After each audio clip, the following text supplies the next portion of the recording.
9 yıl önce, Batman ve Superman'in rezil çıkışından birkaç ay sonra Sid Affleck memeğinin doğuşunu tetikleyen Ben Affleck, oldukça uğursuz suç örgütleri için hesaplar tutan nörodiveryan bir muhasebeciyi, basit bir şekilde adlandırılmış aksiyon gerilim filmi The Accountant'ta canlandırdı. Eleştiriler pek iyi olmasa da, gerçek Affleck hayranları gerçeği biliyordu, bu film hükmediyordu. Affleck, Gavin O'Connor'ın hafife alınan filminin havasına mükemmel şekilde uyan garip ama karşı konulamaz bir enerjiyi mükemmel bir şekilde kanalize etti. Film, yayın sayesinde biraz canlanma yaşadı ve sonunda, çok uzun bir bekleyişin ardından, sonunda devam filmine sahibiz ve beklediğinizden çok farklı. Muhasebeci 2, nedir? Muhasebeci 2, ilk filmi Christian Wolf'u Affleck takip etmeye çalışan Raymond King'in J.K. Simmons suikasta uğramasıyla başlar. Asistanı Mary Beth Medina Cynthia Adday Robinson, koluna karalanmış, muhasebeciyi bul, mesajıyla şaşkına döner.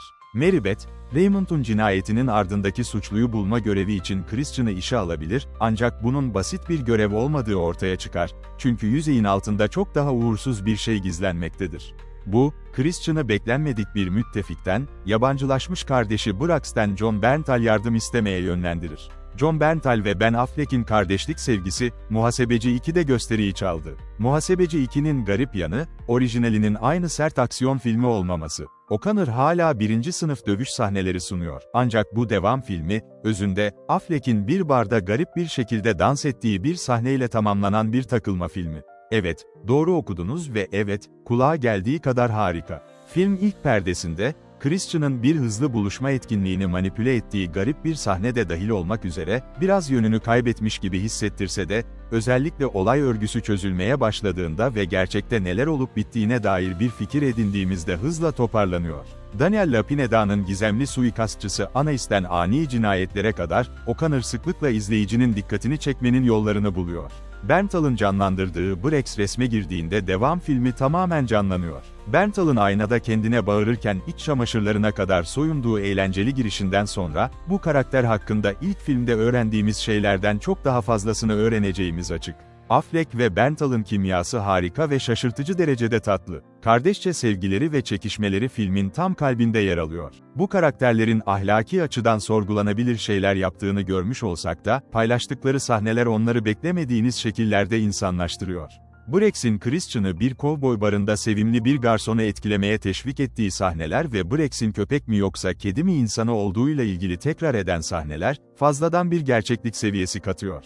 Çoğu filmde bu yersiz hissettirirken, The Accountant 2 bu anları aksiyon sahneleri ve olay örgüsünün açığa çıkması arasında güzelce yerleştiriyor. Muhasebeci 2, otizmi orijinalinden daha iyi anlatıyor. Yanlış anlamayın, The Accountant 2'deki aksiyon sahneleri önceki filmde gördüğümüz her şeyi geride bırakıyor.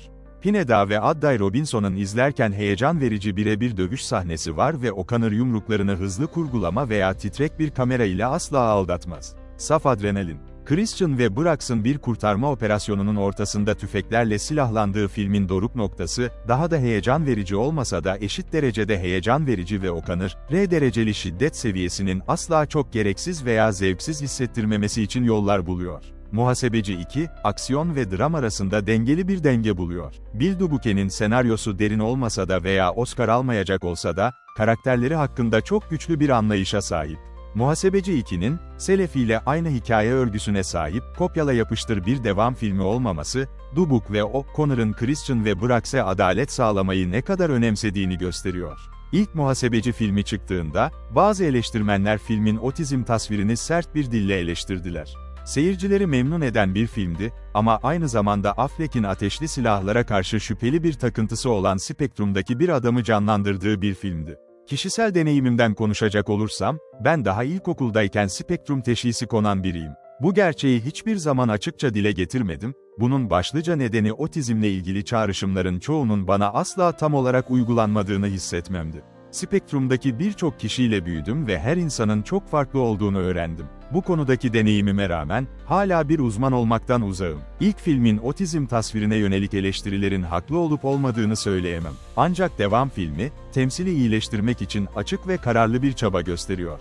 Affleck, Christian'ı daha önce olduğundan daha fazla nüansla canlandırıyor. İnanılmaz derecede zeki, ancak film onun başkalarıyla sosyalleşmekte zorlandığını göstermek için uzun bir yol kat ediyor. Film ayrıca hiçbir zaman olumsuz klişelere fazla güvenmiyor ve Christian'ın sözsüz partneri Justin'in Elias Roberts'ın genişletilmiş rolü, spektrumdakileri süper kahramanlar olarak değil, sadece insanlar olarak gösteriyor. Justin'e oldukça yetenekli, ancak yine de bir insan gibi hissediyor. Sadece yürüyen bir klişe değil.